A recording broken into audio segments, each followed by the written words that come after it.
Hello everyone, welcome to my YouTube channel new vlog. तपाईँ सबैजनालाई स्वागत छ। यो चाहिँ भवानी आमाको घर हो।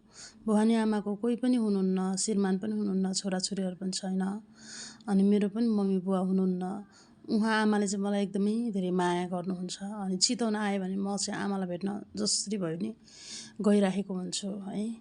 हुन त रगतको नाता भन्दा पनि भावनाको नाता धेरै ठुलो कुरा भन्छन्, त्यस्तै है। अनि आमा र मेरो भोलिको दिनमा भेट होला नहोला, अनि यो अनुहार फेरि हेर्न पाउला नपाउला। आज छौँ आमा र म, अनि साथै हामीले पानी खाइरहेछौँ, मह र पानी है आमा। लखाम आमा हजुर मुखा खाएको मिस गर्नु, तिमीलाई मिस गरिरहेछौँ हामीले। आमाले यस्तो मिठो पानी बनाउनु भएको छ, मह पानी है त, प्योर मह अनि अर्ग्यानिक महसँग अनि पानी खाँदैछौँ। आमा र मेरो रगतको सम्बन्ध नभए पनि एउटा भावनाको नाता छ, यो भनेर म आमालाई चोट पुर्याउन चाहिँ चाहँदैन। गाइजहरू धेरै समयपछि आमालाई भेट्न गएको। कसैलाई आमा हाम्रो धेरै पछि भेट भयो आमा। हामी कति महिना पछि भेट्यौँ र आमा? एक वर्षपछि हो कि 1 वर्ष भयो होइन? अब हुन लाग्यो, चैतमा फागुनमा हुन्छ ए। भनेपछि त 11 महिनापछि भेटेछौँ त। हजुर खुसी लाग्यो हजुरलाई भेटेर त म कति हृदयबाट कति खुसी लाग्यो। परमेश्वरलाई धन्यवाद दिएछु, कति खुसी भएछु। मन धेरै खुसी छु नि आमा। 11 महिना पछाडिको आमा र मेरो भेट। पहिला त नजिकै थियौँ, म आइरहेको थिएँ, हप्तामा 3-4 चोटि आउँथ्यो कि आमा। हजुर हप्तामा 3-4 चोटि आमालाई भेट्ने जाने गर्थेँ। तर अब टाढा भएको कारणले गर्दा 11 महिनापछि। हजुर त्यो उभिनुको बचे जस्तो दिदी खै कहाँनिर?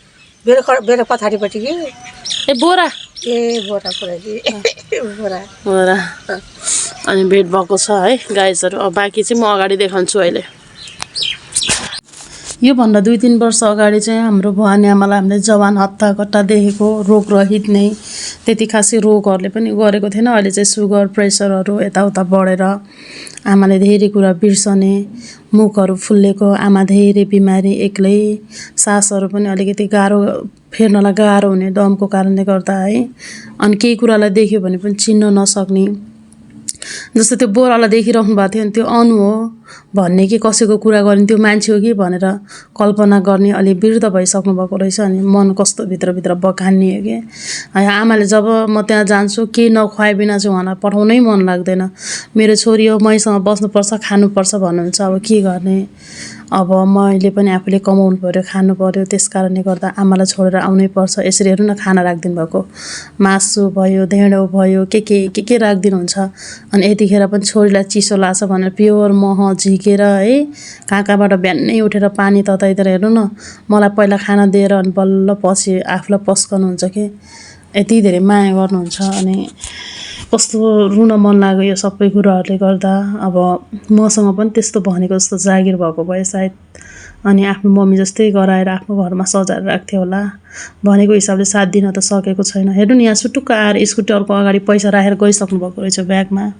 नेक्स्ट ब्लगको लागि चाहिँ पर्खनुहोस्, हामी पछि तपाईँको माझमा नयाँ ब्लग लिएर आउनेछु। By everyone.